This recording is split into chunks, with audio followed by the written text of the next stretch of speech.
Welcome, Capricorn, to your Saturn Sextile Pluto deep dive forecast for the ascendant, the sun, or the moon. For the first time since 2013, Saturn and Pluto are exactly at 60 degrees, one of astrology's most enabling angles, the sextile. But what does it mean for you personally, and particularly in regard to your energy, your work, relationships, and finances? I'm going to unpack all of that for you. I'm astrologer Patrick Arundel. A very warm welcome. If you've yet to subscribe to the channel, please do so now to help it to continue to thrive. I want you to cast your memory back to those very dark days of COVID. January 2020 was a very challenging time for a lot of people.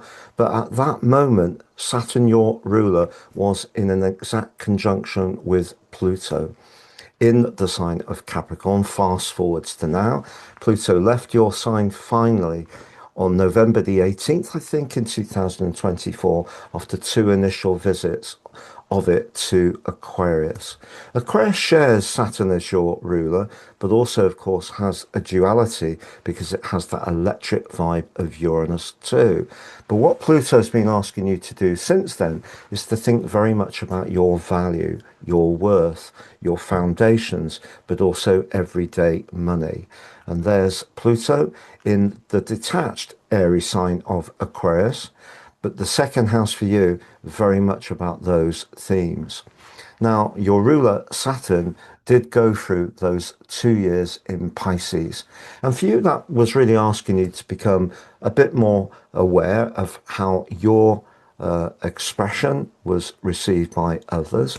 There may have been some tensions around relationships with siblings or neighbors, or perhaps you became much more conscious of skills you wanted to learn or knowledge you wanted to impart, and you may have done it with aplomb. But last year, on the 25th of May through to the 1st of September, Saturn made its exploratory visit to Aries. But all through that period, Saturn and Pluto were very close to the sextile. And from the middle of February, when Saturn returned back into Aries, and later in that month, within 3 degrees, they have been in sextile ever since and will be through to the end of April. So, whilst we can talk about the exact moment that the sextile is precise, you can see that the impact of them has been ongoing for some while. So, how will it be for you, this particular event? Well, I think because Saturn can be very much about culmination, it's entirely possible that things that have come up during the interim from May the 25th are reaching a point of outcome, because that's what Saturn does. But the sign of Aries, of course, is very much about initiation, it's passionate, it can be about action.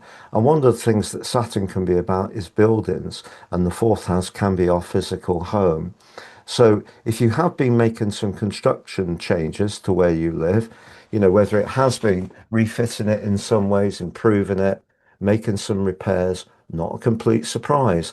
Some Capricorn people may have been moving altogether, but equally you may have encountered in an environment which is a little too small, too large, too quiet, too busy. It just depends on your unique nature. But Saturn may have flagged up what made you feel uncomfortable from an emotional viewpoint. And Saturn's going to be in this area of your chart for 2 years through to the end of April 28. So Saturn obviously asks us to work at things. It scrutinizes. It does create tensions because it creates potential limitation and resistance. And the sign of Aries is so much about action that in itself, with Saturn being in its full, creates a mismatch. But what you can do is, if you're very aware of how you want to create your foundation, you're also aware of your boundaries that you want to keep as far as your emotional relationships, then you can use this in a very positive way to evolve Pluto, something that makes you feel more stable and secure. So if you are looking at changing your financial base by being canny and planning for that proverbial rainy day in the future, or making sure that your family situation is provided for by good financial planning for the future, all of that, you're using this energy very wisely. But the ruler of the sign of Aries is Mars, of course. And Mars has been for around about 5 weeks, just under 5 weeks, been in the sign of Pisces.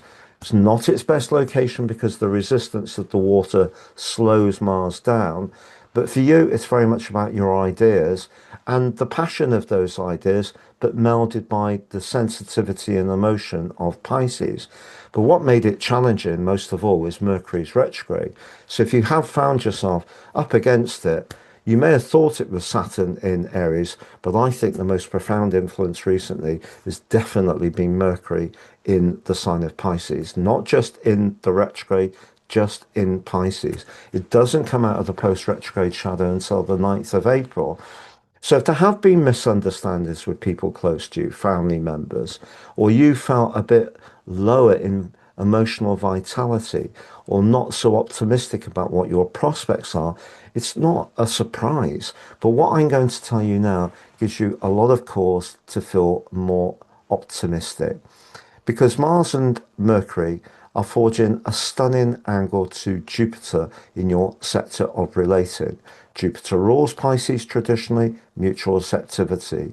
So whereas your words may have not landed, it has felt, or people have not understood, or things have gone too slowly, and you felt very frustrated, which may have fed into your emotions, that combination, linking to Jupiter, suggests some better things are ahead from this event.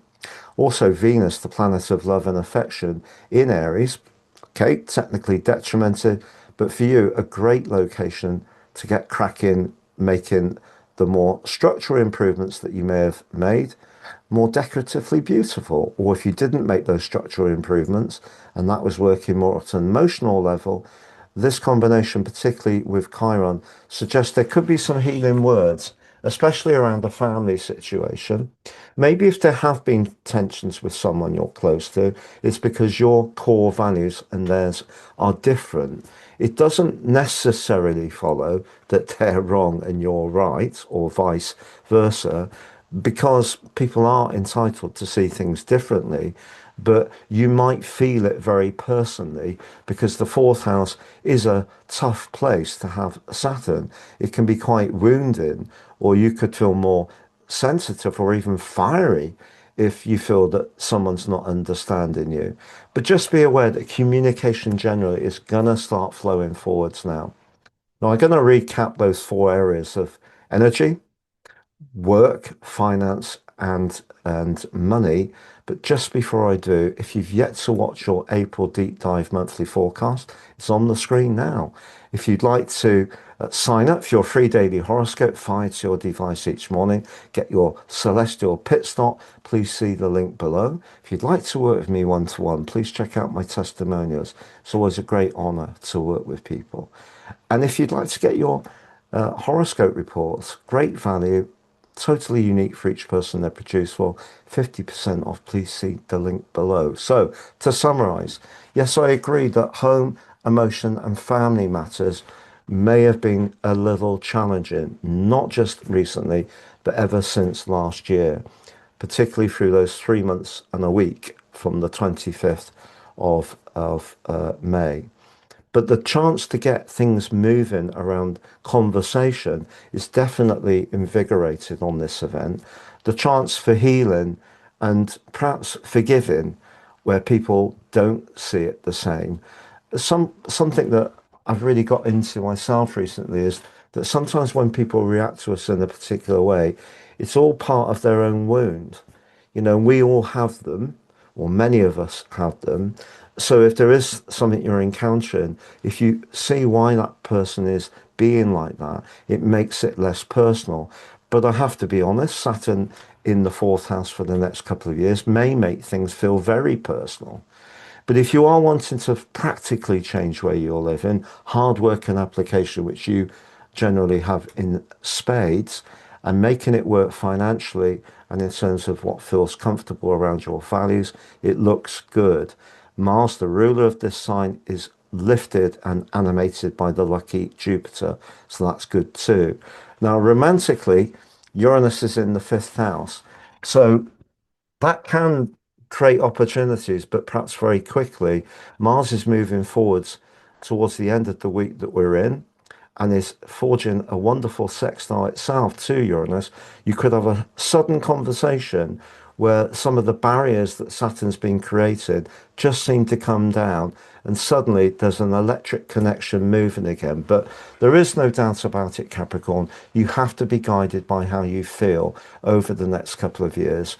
But if you can add to that, how do you feel about your values? You're using this particular aspect to its greatest extent. Thank you so much for joining me. All the best and goodbye.